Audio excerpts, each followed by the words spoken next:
on Facebook, Twitter, or LinkedIn. Green building materials dominate the construction industry.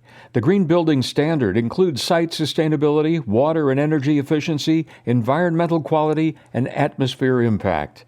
Eco-friendly construction means that building methods have changed. This includes equipment, materials, and processes.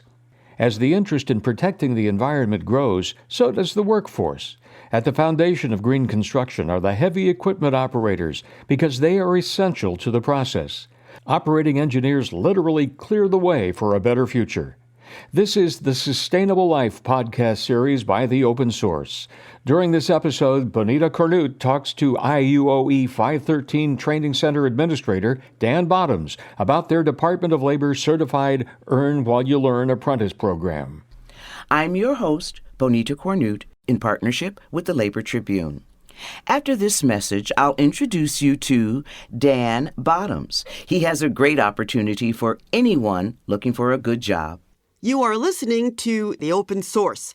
Become a subscriber. Go to www.theopensource.club. Add your email to the podcast subscription window. Get new shows in your inbox. With me today is the Operating Engineers Local 513 Training Center Administrator. His name is Dan Bottoms. Welcome, Dan. How are you doing today? Good morning. Good, good.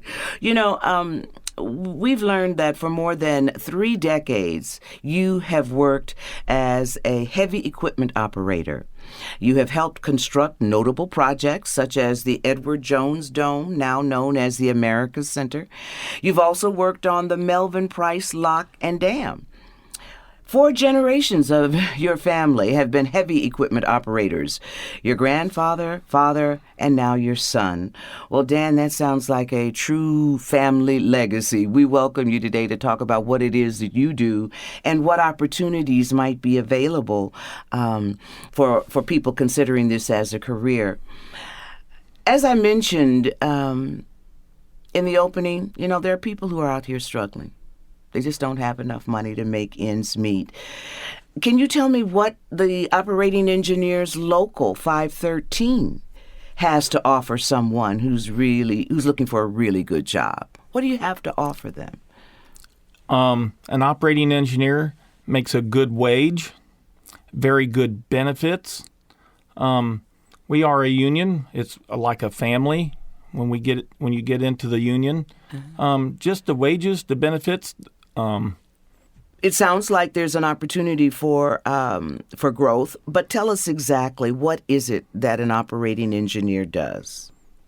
An operating engineer is the person who maintains and operates the heavy equipment on job sites. Mm-hmm. Equipment like? Dozers, high lifts, excavators, cranes, from concrete paving to asphalt paving, all various types of heavy equipment. And the training that's necessary for that is what? I mean, operating equipment is what we do. Our apprenticeship school we do a lot of training. We have a 3-year program where we train apprentices. It's not just for the apprentices; it's also for the journeymen to better their skills. So the training school is 3 years long. Some jobs are going to require specific qualifications or a certification for a job or something like that. So we can do most of that training at the school, from the OSHA classes, MSHAs, hazmat, RADs, forklift certifications, first aid, CPR. We do a whole bunch of different classes. The crane certification now that is mandated by OSHA. Mm-hmm. So we do a whole lot of things at the school. What kind of training is required for the job? You talked about a 3-year apprentice program, or? Our apprenticeship is 3 years long, but, you know, at the same time, you never stop learning. So even though, like I said earlier, the school is there for the apprentices and the journeymen to train on, to hone our skills. So if somebody's going to go to a job and operate a piece of equipment that they haven't operated in a few years or something, they can come up to our school and brush up a little bit before they go out on the job, if they have the time, if it's not too quick of a call or something, or if they're not working because of inclement weather or something, they can come to the school. We're open every other Saturday from like March to November for voluntary training, where people can come to our school that's and train nice. and better their skills. That's a nice addition. Any other particular training required? Is it a 9 to 5 that they're at the school Monday through Friday, or is the schedule a little different than that? Monday to Friday, 7 to 3:30 is the hours at our training school. And are you moving from one class or one discipline to the other while you're there? Morning is, I don't know, dozer training, afternoon, forklift training? It has to work with the weather, so we watch the weather. So if the weather is going to be raining in the afternoon, we may go and do our in-the-field training or on the equipment stuff in the morning. And if it starts raining, then we can go do some classroom work inside. Most of the classes, I'd say probably about 80% of most of the classes is in the seat of a piece of equipment. That's how you make an operating engineer, is operating the equipment. And probably about 20-30%, depending on the class, is classroom stuff.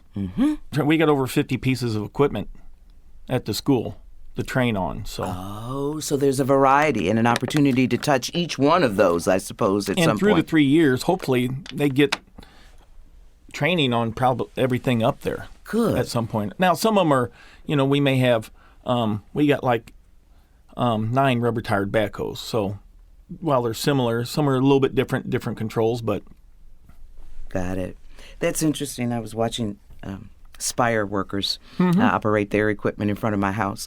And I learned a few things just watching. Well, you can learn a lot by that. You can learn what to do and what not to do sometimes. So. Absolutely. Well, tell me this. Are there any physical demands for the job? I mean, do you have to take that into consideration before you even consider how physically healthy you are? Yeah, I would say so. Working in the heat, working in the cold. Some of the equipment, you got steel tracks, and you may be working on shot rock where it's very vibrating and rough on your body. You might operate a rubber-tired scraper, 10, 12 hours a day, and that's not going to be a smooth ride. You want to be, it's going to be a very rough ride and bounce you around real hard. To the cranes that you see downtown and everything, the bull gang, where it's the operating engineers that put that crane together, so physically lifting, pulling, and things like that. And you even add in, we cover the eastern part of Missouri. It's not always a quick drive to work, especially, I live in St. Charles County, and sometimes driving downtown can be a long drive as far as time. If you're working long hours, 10, 12 hours a day sometimes, sometimes 6, 7 days a week, it can get very demanding. And then you have to drive a distance to get home, maybe. Yes, I see. Ma'am. Yes. I see.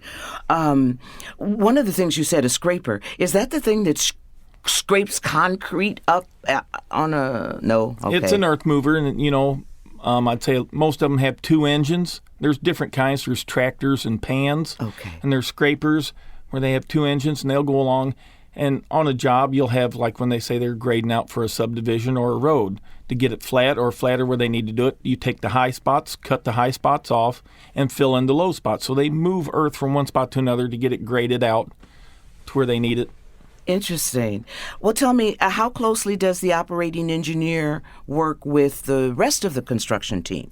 We work with the other trades a lot, depending on your job. If you're a building's going up and you're setting iron, we work very closely operating the crane with the iron workers because they're the ones setting this deal and we're hoisting it for them.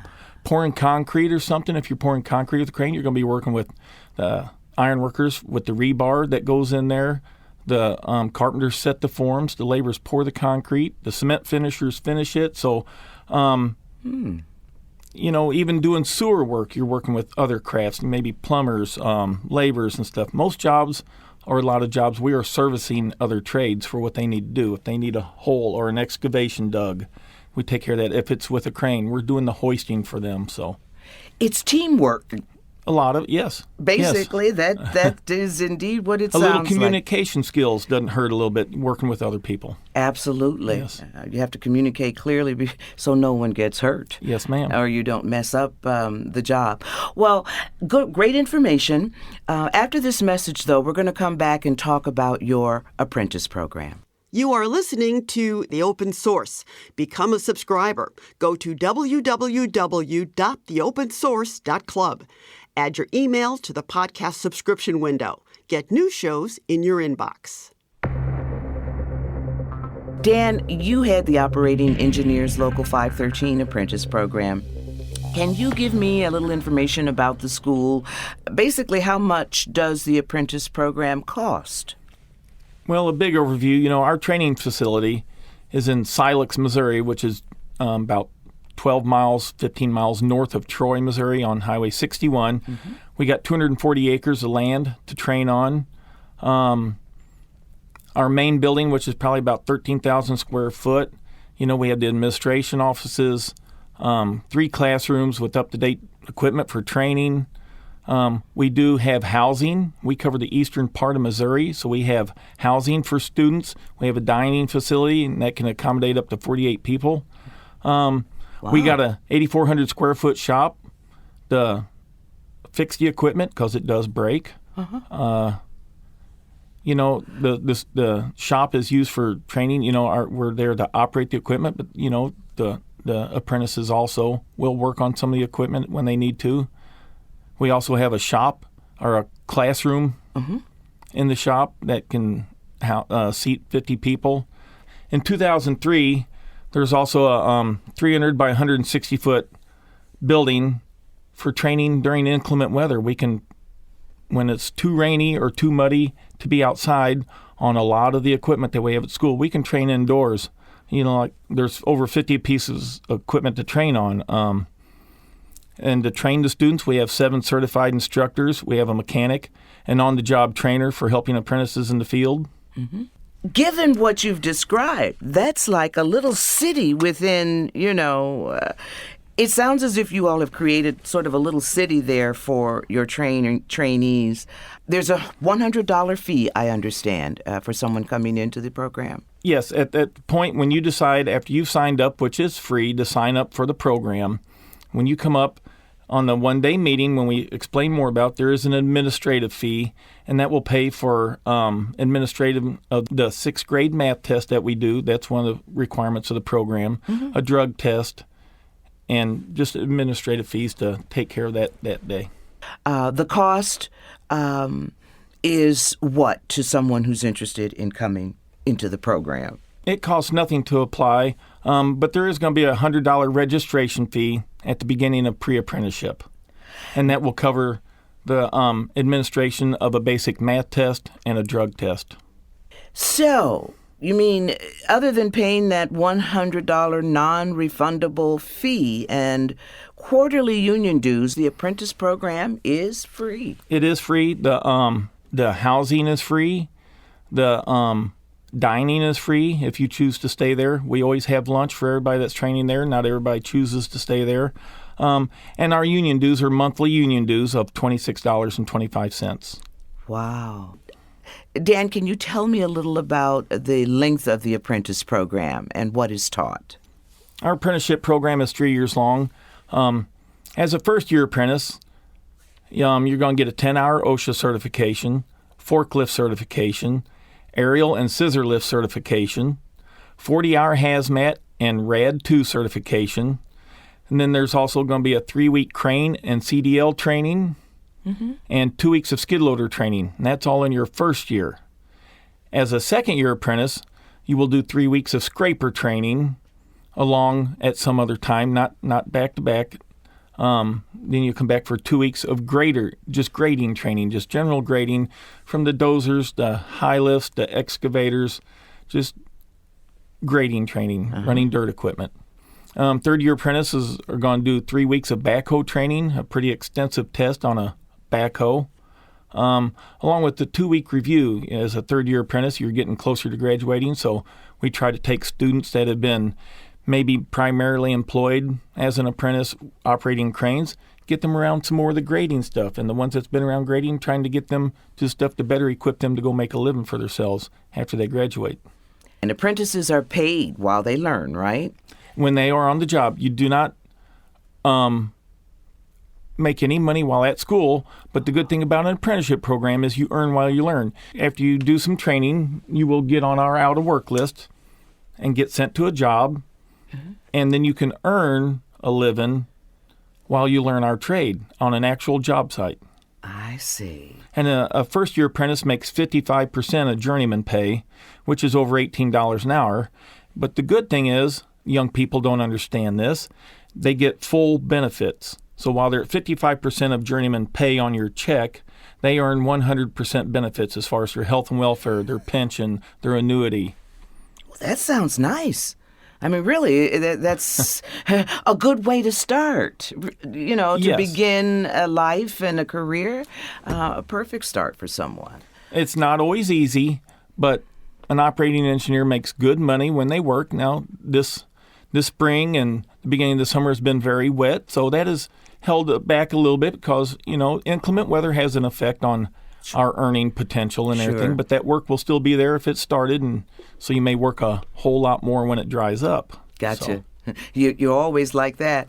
Well, tell me this: how does that apprentice get the job? I mean, are you through the apprentice program assisting in job placement, or is it sort of up to them once they've completed the our training? union has a hiring hall. When an apprentice gets through the classes or when they get laid off from a job, because first day you start on a job, you're working yourself out of a job. If the contractor still has work, they may send them to another job. Or if they're not needed no more, they will get laid off, and they will go to our union hall and get on the out-of-work list and sign up. And then when a contractor calls the dispatcher for an apprentice or somebody with the skill that they require, the lowest person on the list goes to the next job. There's a system. There is a system, yes, ma'am. And it's obviously working for everyone. Something you said earlier, though, I wanted you to explain a little further. A person signs up. Where do you go to sign up? I mean, and then you're considered for the apprentice program. What's that sign-up process? The sign-up process is just come. To your facility. You have to sign up at our facility in Silex, Missouri. Okay. That's the only place we take applications. They are numbered with the Department of Labor, and we have to keep track of them in the way that people apply. So the only place we apply is from 8 to 3, Monday to Friday, in Silex, Missouri, at our training school. Is the distance from, say, St. Louis to Silex a deterrent for somebody considering this as an option? Local 513 covers 58 counties in eastern Missouri. So we have students coming from long distances. The school is about an hour north of St. Louis off of Highway 61. And since we are further away than most people, we have dorms for people to stay in while training, and we have a cafeteria for people to get something to eat. We feed everybody lunch if you're not staying there, but if you're staying there, we have breakfast, lunch, and supper. What happens if you're a city kid looking into that? I mean, it's not impossible for them to get there, I suppose. Well, no, if you are interested in it, the good thing is when we do start the training, we do have housing facilities and the dining facilities. So once you're part of the program, you can stay there Monday through Friday, eat breakfast, lunch, and supper there, and do your training and be able to stay there that night. That's perfect. I mean, who would resist if you think about Well, you have to want to do this to like it. And all that's free. Free. Every hour that I work or Rick works and operator works, there's money goes to that school. Either some of it's contributed from the contractors, and some of our members ourselves, when we take a raise, will put money to the school because they see the importance of the training. Really? So that's how we get funded. So does that individual worker decide, I'm going to commit $500 this year to the school, or is it an automatic deduction from your paycheck? It's an automatic deduction from our paycheck. Every hour an operator works, $1.20 goes to the school, with about 35 cents of it coming from the operators ourselves. We have, through raises, when it's time for a raise, we elect to put money to the school because of the importance of training, and the contractors put in the rest. It's through our negotiated contract. Wow. It's a beautiful thing. I mean, who could resist? I mean, if you have any inclination or interest in doing this, it doesn't sound like there's much to stop you except yourself. If you really don't push. When and how do you accept applications? You have to apply at the Operating Engineers Training Center. That's at 75 Highway F in Silex, Missouri. Hours for applications are 8 to 3, Monday through Friday, except for holidays. To apply for our program, you got to be 18 years old, have a valid driver's license, and you must live within Local 513's jurisdiction, which is the eastern half of Missouri. Oh. Then you also have to pass the written assessment and a drug test. The education level, what does a person have to have? Just a high school diploma or a GED. Okay. Yes. Interesting. How many students do you have currently enrolled? Currently, we have 101 apprentices in the program. There's 37 first-year apprentices, 38 second-year, and 26 third-year.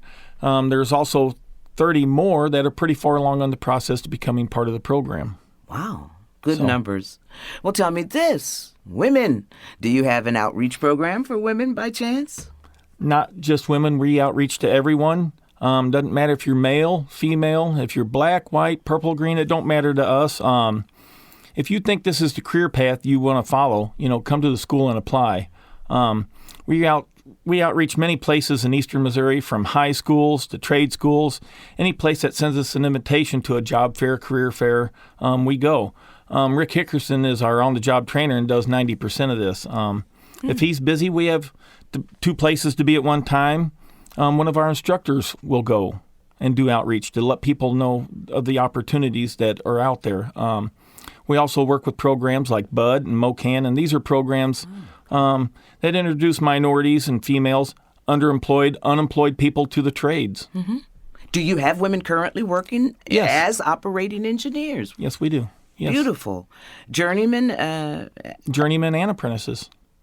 That's an opportunity that women should consider. This could be something really good for ladies who want to branch out and do something different, I would think. A hands-on career. Perfect. Well, on the other side of this message, let's talk about the long-term job prospects for an operating engineer and what Local 513 has to offer. You are listening to The Open Source. Become a subscriber. Go to www.theopensource.club. Add your email to the podcast subscription window. Get new shows in your inbox. What are the job prospects, Dan, for an operating engineer? Is there work out there? I mean, no one knows the future, but the outlook from what I'm hearing is there's a lot of work for this year and probably the next few years. There's quite a few big projects going, and as long as the economy is going the way it is, there should be good work prospects for being an operating engineer. Eastern Missouri? Eastern Missouri, yeah. And, and the St. Louis area is growing. There's the NGA project, and there's some bigger projects going, a lot with MSD and stuff with the storm sewers and everything. There's lots of work. Beautiful. Well, I did a little research, and I know that operating engineers make a good living. I'd like to make a comparison so that listeners understand the financial benefits of the job. Now, there is an article from Matthew Mish of UBS Investment Bank that says half of U.S. jobs are paying less than $18 an hour. What this means is that approximately 50% of working Americans earn less than $38,000 a year. But operating engineers are earning at least $22 an hour, or about $46,000 annually. Not to mention the health benefits if they are in a union like Local 513. Is this correct, Dan? Is this pretty much the way you see things happening in your field? Yes and no. I was going to say, operating engineers in the eastern part of Missouri make about $30 an hour. Some a little more, some a little less, depending on the contract they are working under. A first-year apprentice starts at over $18 an hour. And like I said before, they get 100% benefits for every hour they work. We have great health care, including dental and vision coverage. Our pension and annuity makes it so that you can retire with some dignity someday. As far as how much you will make depends a lot on you, your attitude, skill, and ability. And along with that, the willingness to learn the trade. It's simple. The more pieces of equipment that you can operate proficiently, the more money you can earn. Well, you've talked a little bit about the eastern district of Missouri, but what counties, what are the actual boundaries for your jurisdiction, Local 513? Well, like I said, we cover 58 counties and the city of St. Louis in eastern Missouri. I'd say probably from Lake of the Ozarks, somewhere in there in mid-Missouri, to the Iowa and Arkansas borders, to the north and to the south, to the Mississippi River. We're the eastern. It's not a straight line down through the center that follows the counties, but we're the 58 counties in the city of St. Louis in eastern Missouri. So anyone within those boundaries is welcome. That's Yes, ma'am. the way you look at it. And there's other locals in the western part of Missouri would be Local 101. They have programs, across the river. Illinois has programs. Granite City is Local 520, but we're the operating engineers in the eastern part of Missouri, Excellent. Local 513. In an area that large, a significant number of people would be looking for a great opportunity. Dan, to me, this sounds like a winner. I'll be back in a moment. You are listening to The Open Source. Become a subscriber. Go to www.theopensource.club. Add your email to the podcast subscription window. Get new shows in your inbox. Well, Dan, I really want to thank you for taking the time to talk with us today. We've learned an awful lot about operating engineers. And from what you've told me, the Operating Engineers Local 513 Apprentice Program is an excellent training option. It's free, certified, and even provides dormitory space, which is something amazing if you ask me. Regarding the availability of operating engineering jobs, the future is bright, according to Dan and others in the trades. Baby boomers are retiring and construction continues to boom. This is a long-term career opportunity. A link to the Operating Engineers Local 513 Apprentice Program is on our website, www.theopensource.club. I'm your host, Bonita Cornute, and this has been in partnership with the Labor Tribune. Thank you for listening to the OpenSource.club podcast. Become a subscriber through RSS or YouTube. There's more to come that you won't want to miss. Our name is our web address, theopensource.club.